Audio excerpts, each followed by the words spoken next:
Welcome to Tiny Sinker TV. ஒரு அழகான காலை நேரம். வானத்துல பெரிய மேகங்கள்லாம் மிதந்துட்டு இருக்கும்போது ஒரு குட்டி பஞ்சு மேகம் மட்டும் பூமியை பார்த்தவாறு எப்பவுமே உட்கார்ந்துருக்கும். அந்த குட்டி மேகம் பேரு பஃபில். பஃபில் சொல்லிச்சு, அடடா, பசுமையான புல்வெளி, மலர்கள், ஆறுகள் இதெல்லாம் தொட்டு பார்த்தா எப்படி இருக்கும் அப்படிங்கிறது அதுக்குள்ள ஒரு ஆசை. அப்போ அதை பார்த்துக்கிட்டு இருந்த சூரியன் சொல்லிச்சு, ஓ பஃபில், நீ போய் பூமியை சுத்தி பார்த்துட்டு வா, ஆனா உன்னோட மென்மை என்னைக்கும் மாறக்கூடாது அப்படின்னு சொல்லிச்சு. இதுக்கு பஃபில் சொல்லிச்சு, ஓகே சூர்யா அண்ணா, நான் கவனமா இருப்பேன் அப்படின்னு சொன்னிச்சு. இல்லை, ஒரு அழகான முயல் கீரை சாப்பிட்டுட்டு இருந்தது.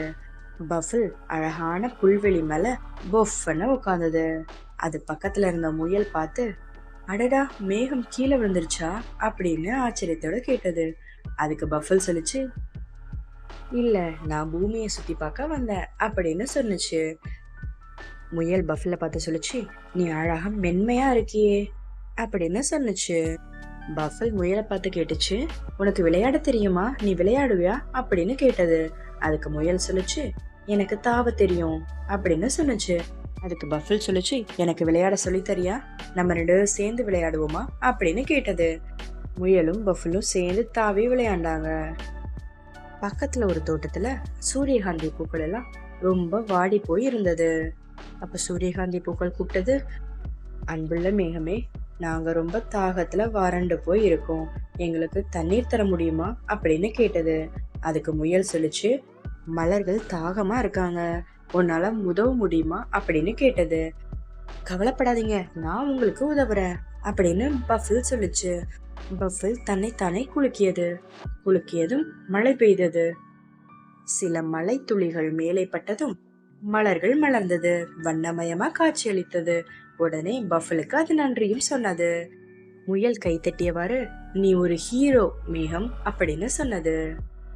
ரெண்டு பேரும் மரத்தடியில உட்கார்ந்து தன்னோட நினைவுகளை பயந்துட்டு இருக்கும் போது காற்று வந்து, பஃபில், உனக்கான நேரம் முடிந்து விட்டது, நீ திரும்ப வா, நட்சத்திரங்களுக்கு நீ தேவை அப்படின்னு சொன்னது. உடனே பஃபில் சொல்லிச்சு, இல்ல, என்னோட நண்பனை விட்டு என்னால வர முடியாது அப்படின்னு சொன்னது. உடனே முயல் சொல்லிச்சு, நீ வருத்தப்படாத பஃபில், எப்போல்லாம் நான் பஞ்சு மாதிரி மேகத்தை வானத்துல பாக்குறேனோ அது நீ என்ன நான் நினைப்பேன் அப்படின்னு முயல் சொன்னது.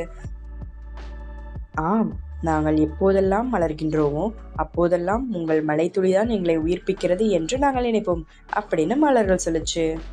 அதுக்கு பஃபில் சொல்லிச்சு, அப்ப நான் கண்டிப்பா உங்களை எப்பவுமே மேல இருந்து பார்த்துக்கிட்டே இருப்பேன் அப்படின்னு சொன்னது. முயலும் பஃபிலும் கட்டி அணைச்சுக்கிட்டாங்க, அவங்களோட அன்பை பரிமாறிக்கிட்டாங்க. பஃபில் மெதுவா வானத்துக்கு திரும்பியது. முயல் கையாட்டி தன்னுடைய நண்பனுக்கு விடை கொடுத்தது. மலர்கள் காத்துல ஆடி அதை சந்தோஷப்படுத்தினாங்க. வானத்துல இருந்த நட்சத்திரங்கள் எல்லாம் பளிச்சென்று மின்னி தன்னுடைய நண்பனான பஃபில வரவேற்றாங்க. ஏன்னா அவங்களோட நண்பன் அவன்கிட்ட வந்துட்டாங்க. அந்த நாள்ல இருந்து பஃபில் எப்பவுமே தன்னோட முயல் நண்பனை பார்த்தபடி ரசிச்சுக்கிட்டு இருக்கும். If you like this video, share and subscribe.